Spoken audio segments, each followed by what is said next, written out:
Halo semuanya, perkenalkan nama saya Giavi Alferi, NPM 2341160 dari kelas MNG 23X.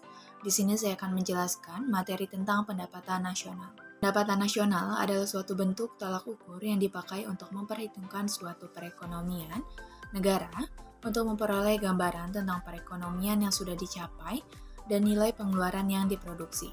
Singkatnya, pendapatan nasional adalah suatu alat ukur untuk menentukan tingkat perekonomian suatu negara. Ada beberapa manfaat dari pendapatan nasional. Yang pertama, untuk mengukur laju pertumbuhan ekonomi nasional. Yang kedua, untuk membandingkan kemajuan perekonomian antar negara. Yang ketiga, untuk mengetahui struktur perekonomian suatu negara. Yang keempat, menjadi landasan perumusan kebijakan pemerintah. Yang kelima, mengetahui dan menelaah struktur perekonomian nasional. Yang keenam, menentukan besarnya kontribusi berbagai sektor perekonomian terhadap pendapatan nasional. Yang ketujuh, mendapat informasi soal tingkat kemakmuran masyarakat. Dan yang ke-8, membantu pemerintah untuk melakukan evaluasi dan mengukur perubahan yang terjadi. Selanjutnya, ada beberapa faktor pendapatan nasional. Yang pertama, konsumsi dan tabungan. Konsumsi adalah pengeluaran total untuk memperoleh barang-barang dan jasa dalam suatu perekonomian dalam jangka waktu tertentu, biasanya 1 tahun. Sedangkan tabungan adalah bagian dari pendapatan yang tidak dikeluarkan untuk konsumsi. Antara konsumsi, pendapatan, dan tabungan sangat erat hubungannya.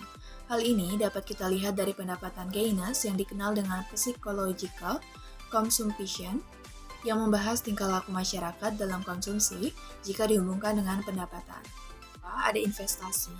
Investasi adalah aktivitas menempatkan modal, baik berupa uang atau aset berharga lainnya, ke dalam suatu benda, lembaga, atau suatu pihak dengan harapan pemodal atau investor kelak akan mendapatkan keuntungan setelah kurun waktu tertentu. Yang ketiga, permintaan dan penawaran agregat.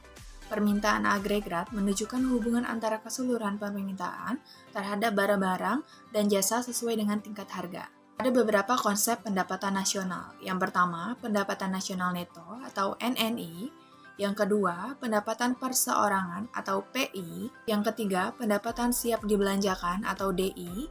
Yang keempat, produk domestik bruto atau GDP. Sekian materi yang dapat saya sampaikan, lebih kurangnya saya mohon maaf. Saya ucapkan terima kasih. going 이불 속에서 going going은 언제나 너에게